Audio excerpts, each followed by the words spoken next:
오늘 시간에는 영적 성장, 나는 이끌고 있는가? 라는 제목으로 하나님 말씀 증거하도록 하겠습니다.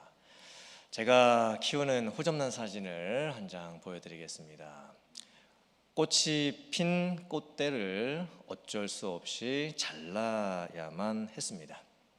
왜 그랬냐면 호접란이 원래 잎이 3개밖에 없었고 뿌리가 약했는데 꽃대가 나왔습니다. 그래서 이거 너무나 신기해가지고 이렇게 약한 호접란이 꽃대를 이렇게 올리는구나, 이제 꽃을 피우겠구나 라고 하면서 내심 많은 기대를 했습니다. 그런데 다른 호접란이 벌써 다 꽃대가 나오고 꽃봉오리들이 다 이제 꽃이 피고 이제 다 졌는데 이제서야 이제 늦게 꽃대가 자라더니 드디어 이제 첫 그 봉오리가 이제 이렇게 벌어지게 됐습니다. 그런데 꽃의 형태가 다 만들어지지를 않았습니다. 그리고 꽃이 그냥 초록색이었습니다. 더 문제는 뭐였냐면 오른쪽을 보시면 꽃대 만들고 꽃을 피우느라 영양분과 에너지를 다 꽃 피우는 데 사용을 해가지고 원래 있었던 그 잎이 다 쭈글쭈글해졌습니다. 잎 색깔도 다 변했고, 그리고 지금 몸통이 다 죽게 생겼습니다. 그래서 어쩔 수 없이 저 꽃대를 잘랐습니다. 하나님께서 이렇게 만드신 자연의 법칙은 참 신기한 것 같습니다. 생명의 법칙, 성장의 법칙. 뿌리가 제대로 건강하지 않으면 꽃을 못 피웁니다.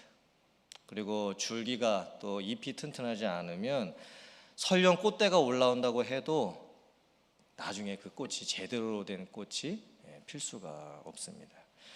그리고 그 꽃대를 계속 달아놓고 꽃을 피우려면 이제 몸통도 다 죽게 되는 거예요. 잎도 다 쭈글쭈글해집니다. 그런데 영적인 성장도 똑같은 것 같습니다.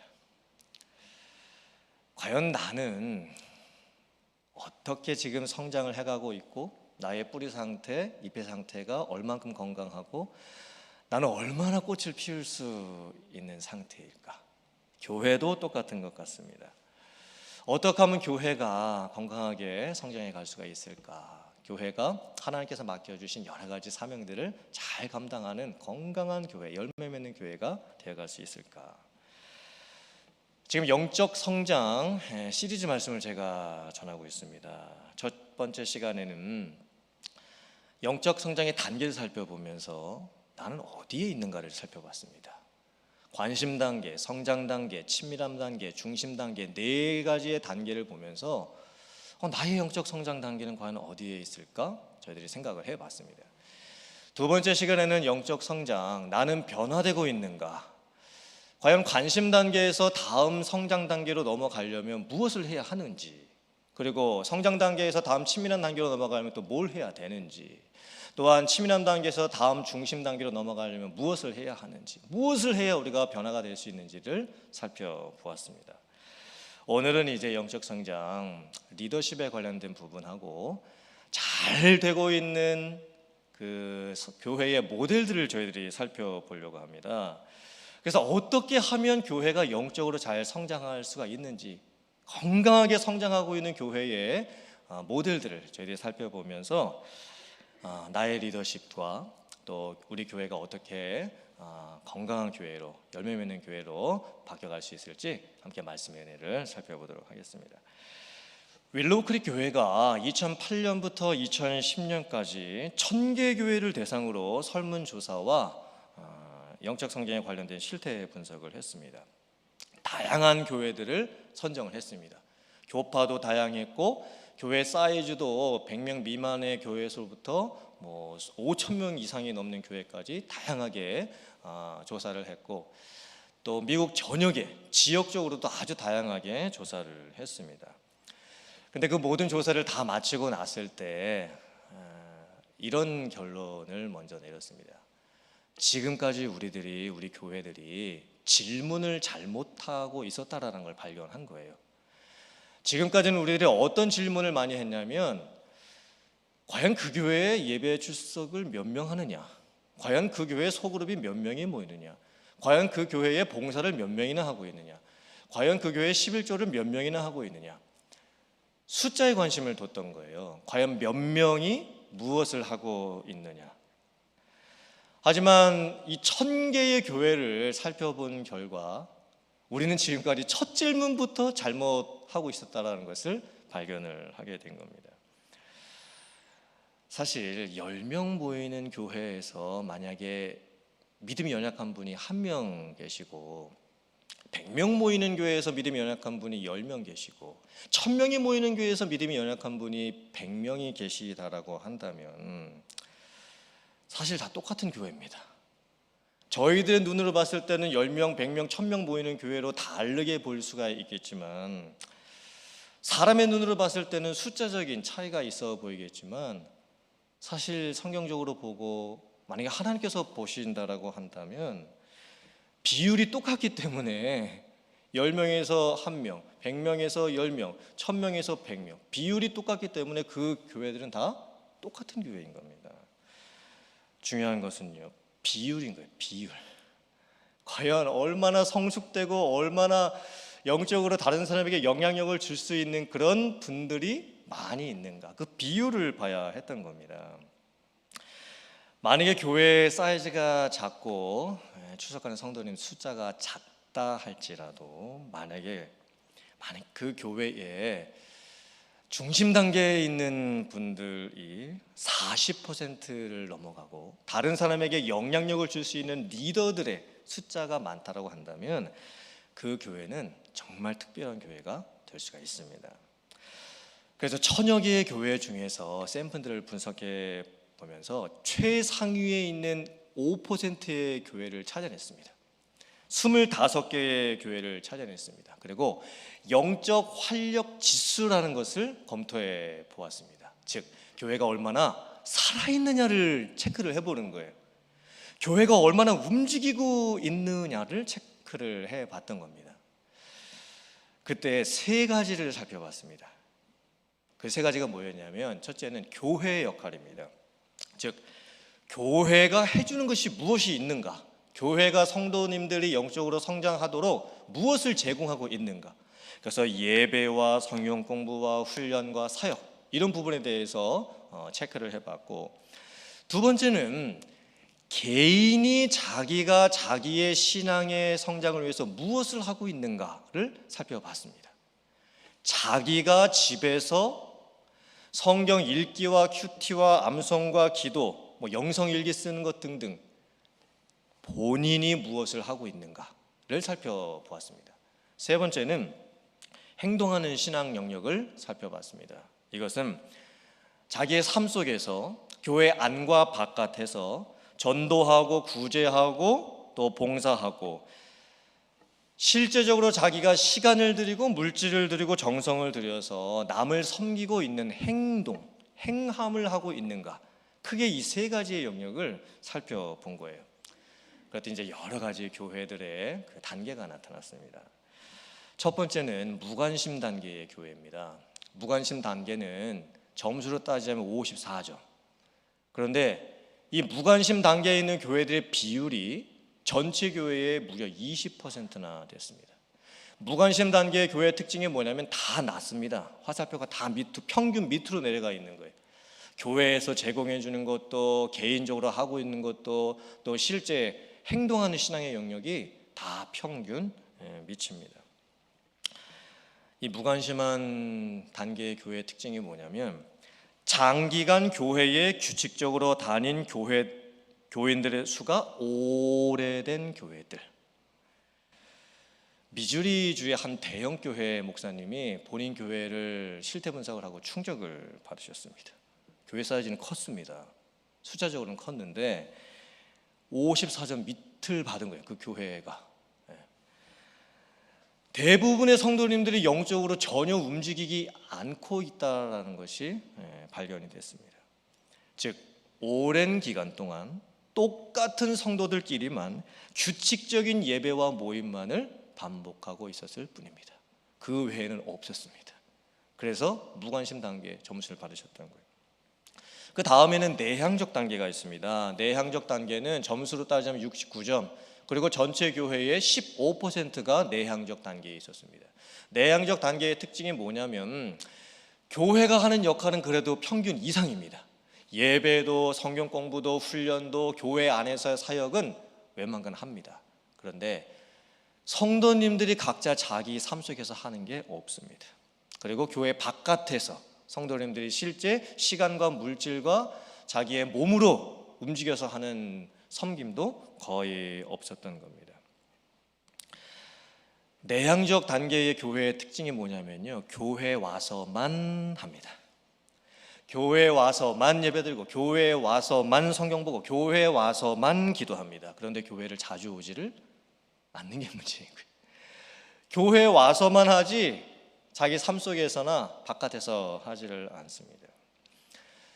그리고 나서 이제 평균 단계 72점, 그리고 평균 이상 77점, 중간 단계가 이렇게 있고, 이제 마지막 단계가 뭐냐면 역동적인 열정적인 교회의 단계입니다. 점수로 따지면 90점. 그런데 전체 교회의 5%밖에 되지를 않습니다.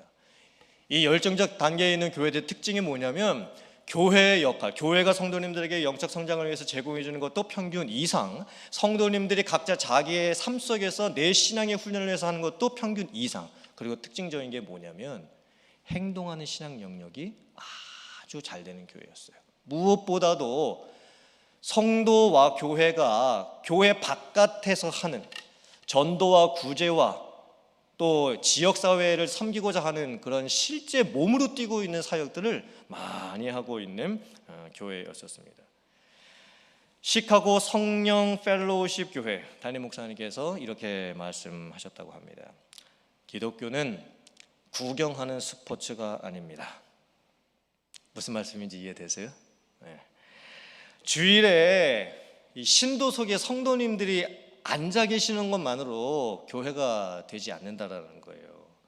교회는 움직여야 하고, 그리고 사람들을 훈련시키면서 하나님 나라의 영향력을 이 세상 속에서 발휘할 수 있도록 끊임없이 동기부여를 해주고 행동할 수 있도록 교회가 할 수 있어야 된다는 겁니다. 그럼 여러분은 지금 어느 단계에 계신 것 같고 우리 교회는 지금 어느 단계에 있는 것 같습니까? 우리 교회 점수로 따지자면 여러분들 한 몇 점 정도 주실 수 있으시겠어요? 그리고 우리 교회는 어느 지금 단계에 있을까요? 무관심 단계? 내향적 단계? 평균 이상? 아니면 열정적 단계? 저희 교회가 좀 부족한 게 그 마지막 부분, 그 몸으로 행하는 신앙 있잖아요. 세상에서 하는 그 교회의 어떤 헌신에 대한 모습, 이게 참 부족한 것 같아요. 사실 이 부분은 제 개인적으로도 제가 부족합니다.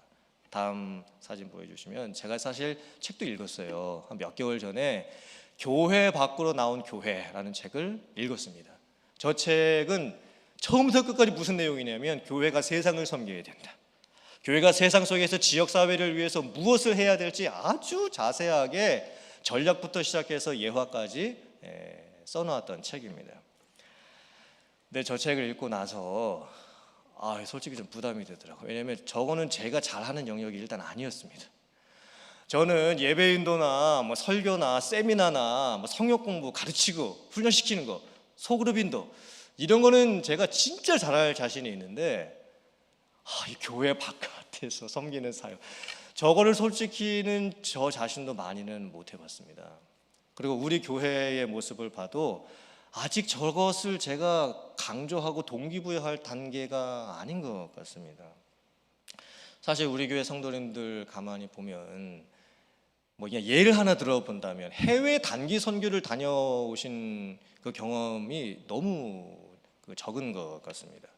물론 이제 1대 담임 목사님도 중국 선교도 갔다 오셨고, 뭐 2대 3대 담임 목사님도 멕시코 선교도 목사님들이 본인이 시간 내서 갔다 오시기도 하시고 했고, 저희 교회도 멕시코 단기 선교까지는 다녀왔지만 멕시코 이외의 다른 나라들에 주기적으로 정기적으로 해외 단기 선교를 다녀왔든지, 아니면 단기 선교는 아니더라도 선교사님 방문하면서 단기 선교 트립을 다녀왔든지, 제가 이렇게 들어본 바 거의 그런 분들이 안 계신 것 같아요. 그리고 아직까지는 저희 교회가 이제 양로병원 사역하고 장학 사역 정도, 그 정도까지만 저희가 하고 있는 것 같습니다. 어떻게 하면 교회 밖으로 나가는 교회가 될 수 있을까요? 이건 이제 저와 여러분들이 같이 고민해 주셔야 돼요. 솔직히 제 리더십으로는 저것을 강하게 드라이브 걸 수 있는, 제가 이론적으로는 압니다. 이론적으로는 알지만 저 사역이 제 몸에서부터 막 이렇게 뿜어져 나오게끔 제가 인도하기가 솔직히는 저도 어렵습니다. 그러면 저 대신 누군가는 해주셔야 돼요. 여러분들 중에 누군가가 해주셔야 되는 거예요. 어떻게 담임 목사님이 모든 것을 다 할 수가 있겠습니까? 모든 것을 다 잘할 수가 있겠습니까? 아닙니다. 제가 못하는 영역이 있습니다. 그러면 누군가는 그것을 대신 해주셔야 되는 거예요. 장로님들 중에 누군가가 해주셔야 됩니다. 우리 교회의 영적인 리더들 되시는 분들 중에 누군가가 해주셔야 되는 거예요. 그리고 그분들과 함께 비전을 나누고 어떻게 우리가 할 수 있겠는가 단계별로 추진을 해볼 수 있고, 이제부터 시작을 하면 되겠지요. 그리고 저게 되어야만 영적 활력 지수가 가장 높고 건강한 교회가 될 수 있는 거예요. 그렇다면 그 상위 5%의 교회, 25개의 교회가 어떻게 영적 활력 지수가 높게 나왔을까? 그 교회에 중요한 4가지의 특징이 있습니다. 그 4가지 특징이 뭐냐면, 첫 번째가 사람들을 변화의 단계로 잘 이끄는 교회들입니다. 교회에 분명한 비전과 방향이 있고, 담임 목사님과 리더십에 강한 확신이 있고, 교회에 압도적인 분위기가 있고, 타협이 불가능하다는 인식이 있습니다. 제가 이제 이것을 우리 교회에 적용을 해보고 저 자신에게도 적용을 해보면, 이 사람들을 변화의 단계로 잘 이끄는 교회, 그리고 그런 담임 목사님, 그런 영적인 리더들, 일단 담임 목사님의 목회 철학이 뚜렷해야 됩니다. 그리고 리더들이 우리 담임 목사님은 뭘 하려고 하시는지, 교회를 어느 방향으로 이끌려 가려고 하시는지를 잘 공유하고 있어야 합니다.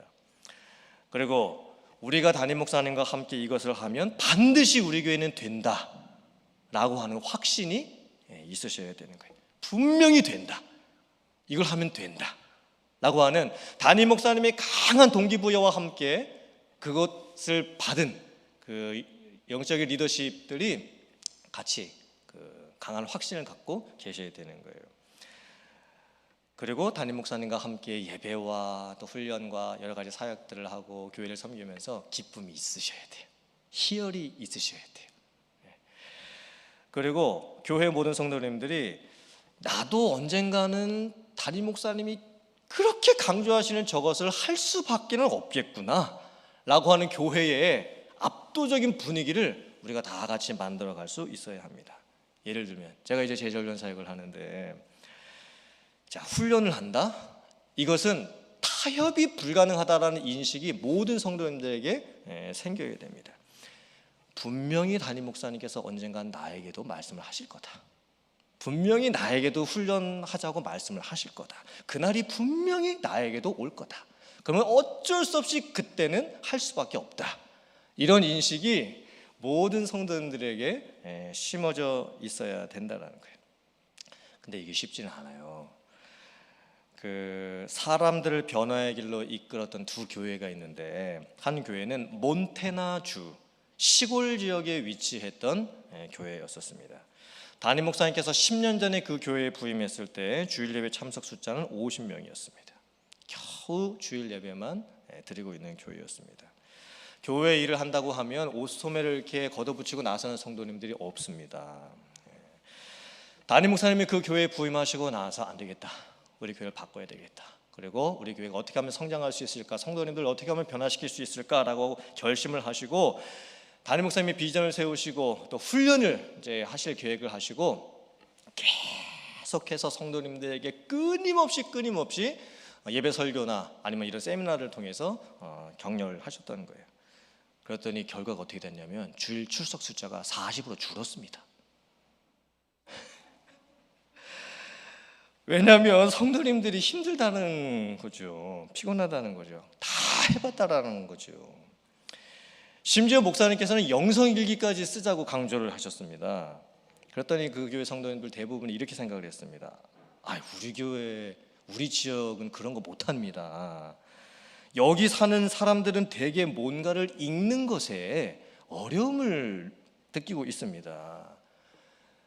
그 담임 목사님이 성장해야 된다, 변해야 된다 이거를 계속 강조하시니까 오히려 성도님들이 주일 예배조차 덜 나오시게 됐던 거예요. 그럼에도 불구하고 담임 목사님께서 계속 하셨습니다. 10년을. 그리고 나서 주기적으로 이제 정기 전도 집회를 여셨습니다. 그리고 이제 시골 동네에 있는 교회잖아요. 그러니까는 어느 해인가 350명이 동네 사람들이 다 온 거예요. 거의 다 그 교회에 다 왔습니다. 그리고 그 자리에서 30명이 예수님을 새롭게 믿거나 아니면 교회를 떠났다가 다시 내가 믿음 생활 제대로 하겠다라고 결단을 했습니다. 이게 중요한 전환점이 되었습니다. 그러니까 일단 담임 목사님이 확신이 있으신 거예요. 이걸 하면 된다. 그리고 우리 교회 리더십과 이거를 하면 할 수 있다라고 하는 강한 확신들을 같이 갖고 있었던 거예요. 그러면서 그 목회를 해나가고 계셨습니다. 또 다른 교회는 뉴욕에 있는 베들레헴 하나님의 성회 교회였었는데 850명이 출석하고 있는 교회였습니다. 이 담임 목사님의 목회 철학은 아웃리치입니다. 그래서 이벤트를 많이 여시고 사람들을 교회에 초청을 하고 음식을 해서 교회에서 제공을 하고 교회에서 텐트를 치고 집회를 하는 이런 사역들을 이제 많이 하셨던 거예요. 그래서 새 가족이 많이 옵니다. 근데 새 가족이 오기는 오는데 새 가족이 정착을 하지 못하고 자꾸 떠나게 되는 일이 생겼습니다. 왜 그랬는가? 담임 목사님께서 새 가족 사역은 다 부목사님에게 맡겨놨습니다. 사실 모든 교회가 그렇습니다. 대부분 담임 목사님들은 마지막 단계의 사역을 합니다. 예를 들면 양육반, 제자반, 사역반이 있으면 큰 교회 담임 목사님들은 양육반, 제자반 안 하십니다. 마지막 단계 리더들 키워내는 사역반만 담임 목사님이 맡아서 하시게 되는 거예요. 그런데 이 교회는 반대로 담임 목사님이 하셨습니다. 새 가족이 일단 많이 오니까 담임 목사님께서 새 가족 훈련을 시작하시는데 새 가족들과 함께 무려 5개월을 훈련했습니다. 교회 처음 온 새 가족과 함께 5개월을 그 새 가족 성도님들을 훈련을 시키시는 거예요. 그러면서 그 교회가 가지고 있는 교회의 특징이 뭔지, 담임 목사님의 목회 철학이 무엇인지, 여러분이 우리 교회에 등록교인이 되면 여러분은 우리 교회에서 뭘 해야 되시는 건지 단계별로 계속 도전하시고 그 새 가족들을 키워내시게 됐던 거예요. 한국에 있는 인천은혜교회 박정식 목사님도 새 가족들을 담임 목사님이 직접 오랜 기간 동안 훈련을 시키십니다. 그리고 제자훈련 사역반은 반대로 부교육자들에게 맡겨주십니다. 이건 좀 특이한 스타일의 교회인 거죠. 다른 교회에서 성도님들이 왔을 때에 그 교회의 담임 목사님의 목회 철학도 모르고 그 교회의 영적인 리더십들, 장로님, 권사님들, 안수집사님들, 구역장님들과의 어떤 친밀감도 많이 생기지도 않은 상태에서 그 교회에서 중요한 직책을 맡아서, 예를 들면 구역장과 같은 직책을 맡아서 사역을 하면 어려움이 생길 수가 있습니다. 왜냐하면 이제 작은 교회들은 이제 타 교회에서 만약에 장로님이 오시거나 안수집사님 같은 분들이 오시면 한 1년 혹은 2년 정도 지나면 구역장을 맡깁니다. 그런데 그분께서 구역장을 맡아서 섬기시다가 간혹 이제 교회를 나가시게 되는 경우가 생긴 거예요. 그럼 고스란히 그 영향력은 교회가 받게 됩니다. 그래서 제가 아는 어떤 교회는 타 교회에서 장로님이 오시든 무조건 새가족 훈련부터 받게 합니다. 새가족반, 양육반, 제자반, 사역반 기본적으로 3년은 훈련을 받으셔야 됩니다. 그리고 나서 무엇인가 일을 맡겨 드립니다. 왜냐하면 변화되지 않은 분들, 그 교회의 목회 리더십과 또 영적인 리더들과 함께 그 리더십을 공유하지 않은 분이 너무 일찍 그 교회 리더로 세워지게 되면 문제가 생길 수 있는 경우가 많이 만들어지게 되는 거예요. 사람들을 변화의 단계로 이끌 수 있는 교회, 우리 교회가 이런 교회가 되었으면 좋겠습니다. 자, 두 번째, 모든 것은 성경으로 이야기한다. 설교할 때도 성경을 요리로 삼아서 설교를 하고, 교회 리더들은 무엇인가 배웠을 때에 성경이 흘러나올 수 있어야 된다. 그리고 성경이 공부가 아니고 개인 영성 도구가 아니고 성도들의 모든 모임에서 대화 주제가 될 수 있어야 한다.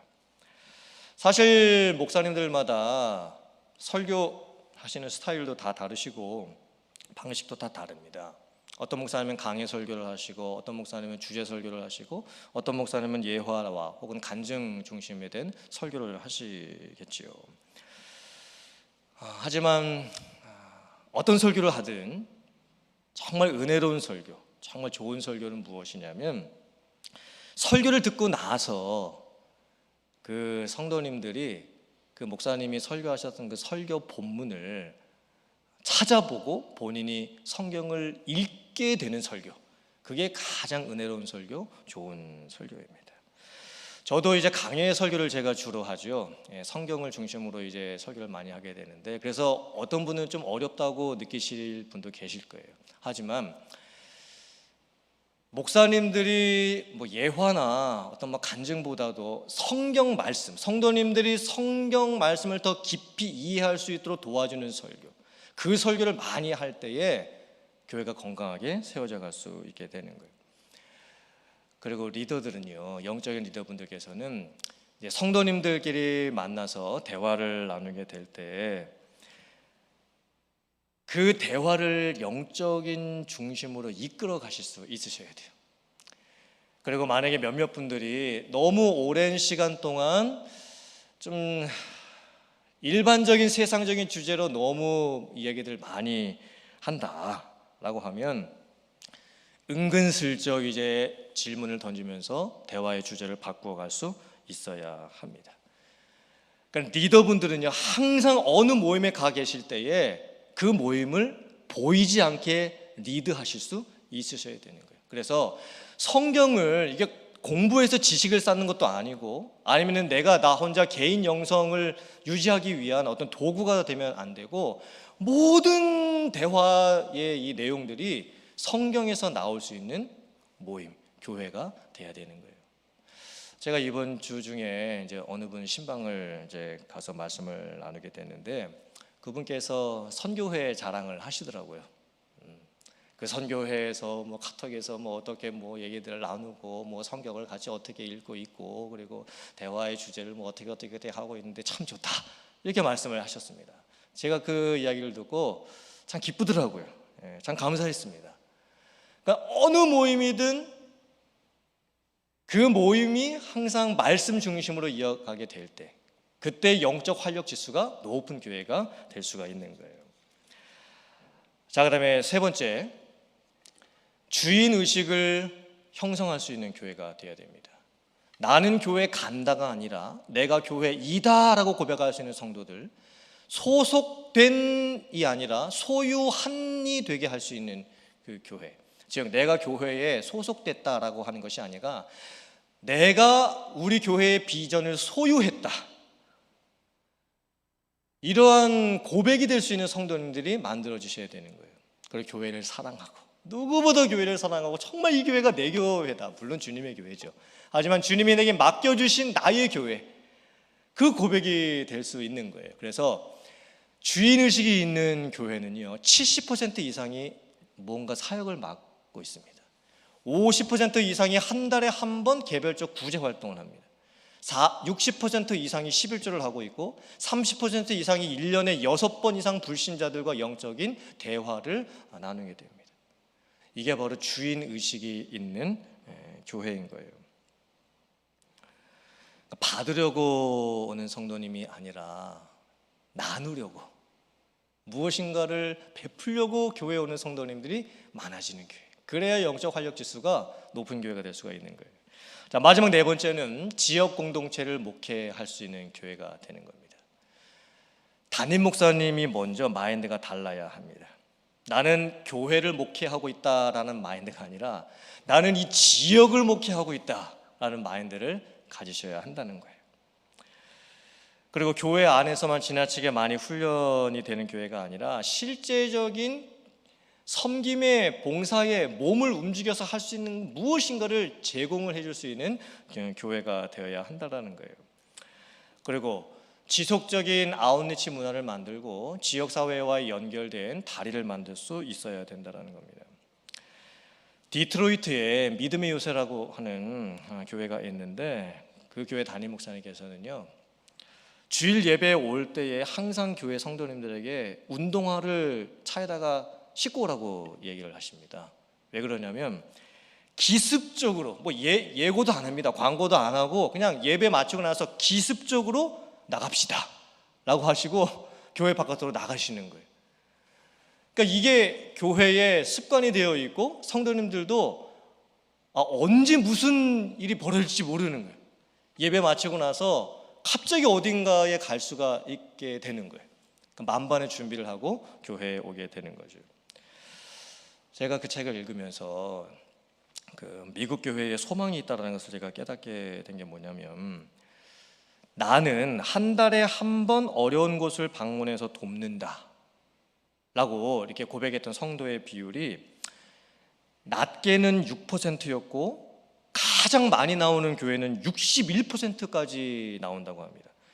그리고 평균이 26%고 열정적인 교회들, 영적 활력 지수가 높은 교회들은 41%라는 거예요. 한번 생각해 보세요. 그러니까 우리 교회 성도님들 중에서 나는 한 달에 한 번 어려운 곳을 방문해서 돕습니다 라고 고백하는 비율이 우리 교회는 한 몇 퍼센트 정도 될까요?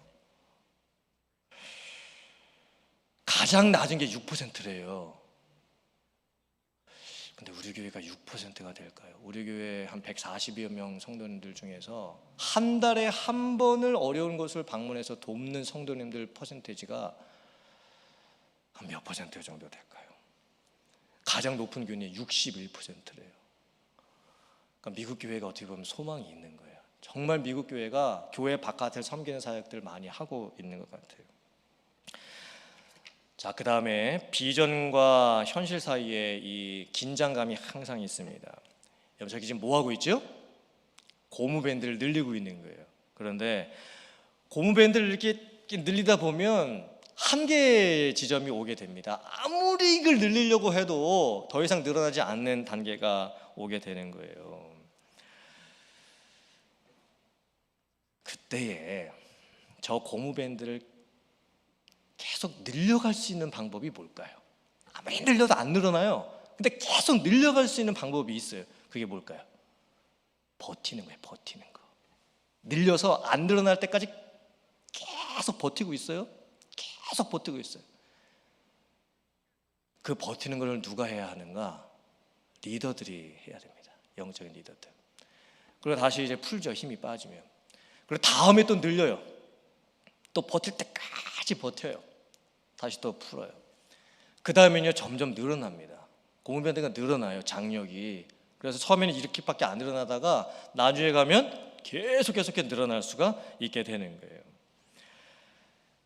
교회의 영적 활력이 있으려면, 교회가 힘들어도 안 돼도 그래도 되는 교회가 되어지려면 교회의 영적인 리더분들이 잘 세워주셔야 되는 거예요. 그 영적인 리더분들이 버티실 수 있어야 됩니다. 자, 오늘 말씀 디모데전서 4장 15절 16절 말씀입니다. 같이 봉독해 보겠습니다. 시작. 이 모든 일에 전심전력하여 너의 성숙함을 모든 사람에게 나타나게 하라. 네가 네 자신과 가르침을 살펴 이 일을 계속하라. 이것을 행함으로 네 자신과 네게 듣는 자를 구원하리라. 하나님께서 원하시는 건 저와 여러분들이 전심전력하는 겁니다. 뭐에 전심전력을 해야 될까요? 그 바로 앞부분에 보면 말과 행실과 사랑과 믿음과 정절에 있어서 믿는 자에게 본이 되는 것에 전심전력하라고 말을 합니다. 읽는 것, 권하는 것, 가르치는 것에 대해서 전심전력하라고 말씀을 합니다. 그리고 나의 성숙함을 나타내라는 거예요. 보여줄 수 있어야 된다는 거예요. 다른 사람에게 영향력을 줄 수 있는 사람이 되실 수 있으셔야 합니다. 그리고 아무리 힘들어도 멈추시면 안 돼요. 쉬지 않으셔야 됩니다. 계속 할 수 있어야 됩니다. 그렇게 됐을 때 맺어지는 열매가 뭡니까? 내 자신과 나로부터 영향을 받은 사람 모두를 다 구원할 수 있게 되는 거예요. 여러분들이 이런 리더가 되시기를 간절히 바랍니다. 이런 리더분들이 우리 교회에 많이 세워줄 수 있기를 간절히 바랍니다. 히브리서 13장 7절 말씀, 자, 같이 봉독합니다. 시작. 하나님의 말씀을 너희에게 일러주고 너희를 인도하던 자들을 생각하며 그들의 행실의 결말을 주의하여 보고 그들의 믿음을 본받으라. 팔로우십도 중요합니다.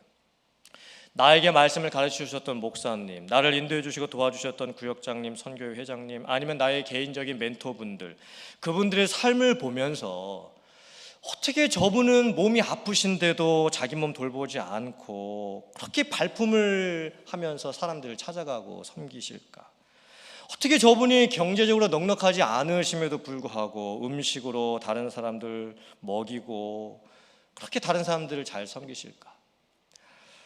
여러 가지 고난이 많음에도 불구하고 어떻게 저런 고난 속에서도 저런 믿음의 모습을 보이실까? 나도 나중에 저런 분들처럼 섬기면 좋겠다. 이런 마음을 가지게 되면서 이 리더십이라는 것이, 훈련이라는 것이 그냥 가르치는 지식으로 되는 것이 아니고, 세미나로 되는 것이 아니고, 보고 배울 수 있는 것이 될 때 진정한 리더십과 팔로우십이 생겨나는 거예요. 여러분이 존경할 수 있을 만한 리더분들이 우리 교회에 누가 계십니까? 그리고 여러분들이 또 누군가로부터 존경받을 만한 그런 리더가 지금 되고 계십니까? 그런 분들이 또한 많아졌으면 좋겠습니다. 자, 빌립보서 2장 13절 말씀 같이 봉독합니다. 시작. 너희 안에서 행하시는 이는 하나님이시니 자기의 기쁘신 뜻을 위하여 너희에게 소원을 두고 행하게 하시나니. 하나님께서 누구에게 은혜를 베푸실지 모릅니다. 누구를 변화시키실지 모릅니다. 누군가에게 마음을 주시고 소원을 주셔서 행하게 하시는 분은 오직 하나님이십니다. 저는 목회자로서 소망이 있습니다. 하나님이 마음을 주시고 그리고 성장하게 하시는 분이 반드시 있다. 저는 그것을 믿고 있습니다. 그 대신 누구에게 하나님께서 마음을 주시고 누구에게 은혜를 주시고 누구의 마음을 열어주셔서 어떤 분을 성장시키실지는 저는 잘 모릅니다. 그래서 끊임없이 가르치고 또 훈련시키고 또 목양을 하고 있는 거예요. 사랑하는 성도들, 오늘 말씀을 통해서 저희들이 같이 비전을 품었으면 좋겠습니다. 그리고 같이 방향을 정하고 나아갔으면 좋겠습니다. 먼저는 여러분들께서 성장하고 변화해가고 남을 이끌어갈 수 있는 리더분들이 되시기를 바라고, 우리 교회가 영적 활력 지수가 정말 높게 나올 수 있는 많은 영향력들을 끼칠 수 있는 그런 귀한 교회가 될 수 있기를, 그런 교회를 섬겨갈 수 있는 여러분들 다 되실 수 있기를 주님의 이름으로 축원합니다. 아멘.